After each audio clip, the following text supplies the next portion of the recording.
Assalamualaikum warahmatullahi wabarakatuh. Welcome back to my channel TPMDS. Salam sejahtera bagi semuanya untuk sobat-sobat TPMDS dimanapun berada. Informasi terbaru untuk P3K Guru yaitu hasil rapat dari Komisi 10 DPR RI, rapat kerja dengan Kemendikbudristek. Nah, Komisi 10 DPR RI ini mengadakan raker dengan Kemendikbudristek RI ini terkait yang pertama, membahas perkembangan dan evaluasi pelaksanaan seleksi guru P3K.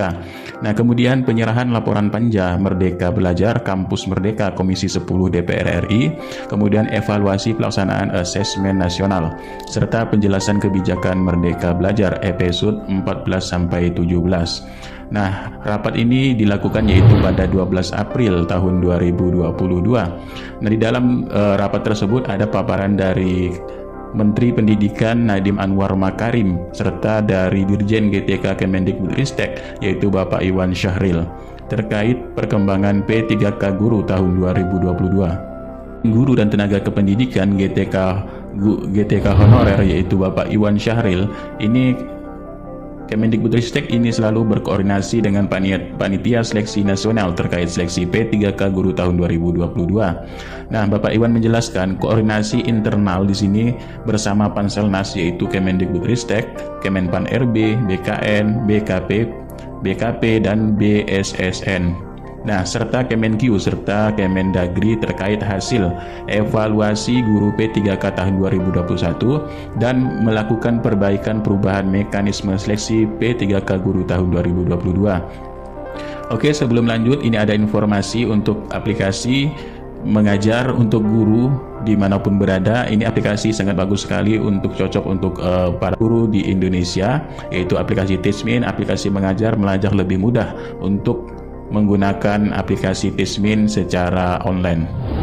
Ngajar online jadi lebih mudah pakai Teachmin, aplikasi ngajar yang mengerti kebutuhan pengajar. Mau ngajar apapun gratis. Yuk, download Teachmin di App Store dan Play Store sekarang. Gratis. Kita lanjut kembali yaitu tentang paparan dari Dirjen GTK Kemendikbudristek Bapak Iwan Syahril ini tentang pengusulan formasi. Nah, Bapak Iwan Syahril ini menjelaskan bahwa guru agama di sini untuk pengusulan formasi ini masih 16,7% dari 2.333,955 kebutuhan. Nah, untuk seni budaya yang masuk di dalamnya yaitu mulok atau muatan lokal, kemudian bahasa daerah, ini masih mencapai 23,2% dari kebutuhan 10.047 kebutuhan. Lalu untuk guru PJOK atau Penjas di sini masih dalam 16,3% dari kebutuhan yaitu 68.145 kebutuhan. Dan guru kelas untuk TK ya, di sini 28,4% dari 2.340 kebutuhan. Nah, adapun juga Bapak Iwan Syahril ini menjelaskan sekali lagi terkait bagaimana mekanisme rekrutmen P3K Guru tahun 2022. Pada intinya di sini adalah tahap 3 optimalisasi dan tahap 1 serta tahap 1 tahun 2022. Pada intinya yaitu untuk mengutamakan guru yang lulus passing grade. Sesuai dengan judulnya di sini adalah rekrutmen guru P3K tahun 2022 akan mengutamakan guru yang telah lulus passing grade di tahun 2021 dengan mengakomodir yaitu besaran kuota sebanyak 974.110.000 digabung dari kuota tahap 3 sampai kuota tahun 2022. Selain itu, ini ada pernyataan Mas Menteri yang sangat mengejutkan yaitu tentang bagaimana rekrutmen 1 juta guru honorer ini. Tapi kebetulan saya tidak pernah pun tolong cari satu pun video di mana saya menjanjikan 1 juta guru P3K. Tidak ada satu pun ucapan saya selama 2 tahun untuk menjanjikan 1 juta guru P3K. Nah, di sisi lain juga Mas Menteri ini sebelum pembukaan P3K dulu tahun 2021 sudah juga memberikan pernyataan seperti ini. Pendidikan Dapodi. Kemendikbud mengestimasi kebutuhan guru di sekolah negeri kita itu mencapai sekitar 1 juta guru. Ini di luar PNS yang saat ini mengajar. Jadi yang pertama adalah dari kebutuhan kita. Nah, walaupun tidak secara spesifik bahwa mengatakan akan menjanjikan 1 juta, tapi di sini kita bisa mengambil kesimpulan tergantung dari spekulasi dari Bapak Ibu semua. Dan yang lebih untuk menegaskan kembali, ini adalah pernyataan dari Presiden RI tentang rekrutmen 1 juta guru honorer menjadi P3K. Mendorong agar formasi 1 juta guru P3K dapat tercapai dengan memperhatikan aspirasi PGRI sekaligus penghargaan kepada para guru honorer. Nah, di sini tergantung dari persepsi masing-masing ya. Jadi di sini kami tidak memberikan komentar yang lebih, tapi persepsi dari Anda masing-masing bisa dituliskan di kolom komentar ini. Jadi bagaimana sih untuk rekrutmen 1 juta ini berjalan dari awal sampai detik ini tahun 2022.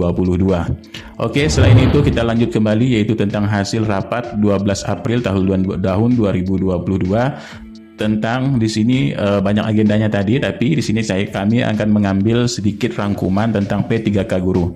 Nah, dari hasil kesimpulan di sini perkembangan dan evaluasi pelaksanaan seleksi P3K, Komisi 10 DPR RI ini mendesak Kemendikbudristek RI berkoordinasi dengan Panselnas untuk menjamin, ya, diulangi lagi, untuk menjamin yang 293.860 guru P3K yang lulus seleksi tahap 1 dan 2 ini segera mendapatkan NIP dan SK P3K.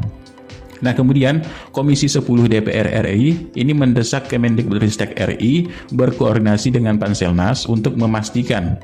Nah, sekali lagi, poin yang kedua ini adalah untuk memastikan dengan jumlah 193.954 guru honorer yang lulus passing grade tapi belum mendapatkan formasi dan SK ini tanpa dites ulang. Ya, bisa diingat kembali di sini tanpa dites ulang agar segera mendapatkan gaji dan tunjangan berdasarkan ketentuan peraturan perundang-undangan. Bahwa di sini Komisi 10 juga mendesak untuk memberikan langsung formasi serta SK-nya. Jadi tidak perlu lagi tes ulang lagi, tapi hanya tinggal pemberkasan dan diberikan formasi serta pemberkasan dan SK serta gajinya bisa tertera langsung di surat keputusannya di sini. Nah, yang ketiga di sini adalah Komisi 10 DPR RI ini mendesak Kemendikbudristek RI untuk berkoordinasi dengan Kemenpan RB untuk memastikan bahwa guru sekolah swasta yang lulus passing grade P3K untuk tetap mengajar di sekolah asal. Ya. Jadi untuk yang lulus passing grade tetap difungsikan mengajar pada sekolah asal, dan dalam waktu dekat untuk penyusunan peraturan untuk guru sekolah swasta yang lulus passing grade ini juga akan ditetapkan oleh Kemenpan RB bagaimana untuk kedepannya. Nah, untuk yang sekolah swasta ini kedepannya harus bisa dapat ditugaskan di sekolah asal sesuai dengan peraturan perundang-undangan. Nah, kemudian yang keempat, Komisi 10 DPR RI ini mendesak Kemendikbudristek RI berkoordinasi dengan kementerian dan lembaga terkait untuk membuat skema percepatan terpenuhnya yaitu 758.018 dari sisa formasi yaitu 131.239 atau kurang lebih 17,3% formasi usulan Pemda, ya, tanpa menunggu hasil kelulusan yang telah ada, dan memastikan seleksi P3K guru tahun 2022 tidak terdapat kendala teknis dan pelaksanaannya memperhatikan hasil evaluasi dan memperbaiki proses seleksi tahap-tahap sebelumnya.